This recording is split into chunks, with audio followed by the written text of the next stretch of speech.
If I was looking to determine what market I want to invest in, I would start looking in secondary markets first in my home state, or start looking at neighboring states that I could still get there in a few hours of driving distance. It's great to buy in other states that are less affordable, but I try to stay close to where I am, especially if I'm a new investor and just starting. I would like to try to get to the property within 3 or 4 hours just in case of a major emergency.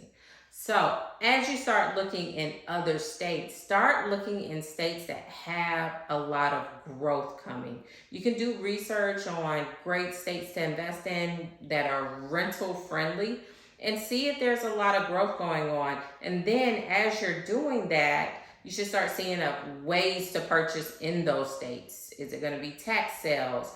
Do they have a long redemption period? These are all questions you should be asking yourself before investing in other states. I think investing out of state is a great tactic to get undervalued properties, but it has to be a state that has a lot of growth potential and the rental rate is high and you have a good ROI for that property. So I always tell people, if you're in a more expensive area of like a New York, a California, and the properties are like $1 million, people are always like, I can't afford that. That's $1 million property, but I want to invest in real estate. But before you start looking at other states to invest in, you should still look in your main state and see if you can find secondary markets, smaller suburbs, smaller cities. If you're in a New York, which is a more expensive city, you can always go across the bridge to New Jersey. You always have less expensive markets close by that are still in driving distance, like a Philly or Delaware.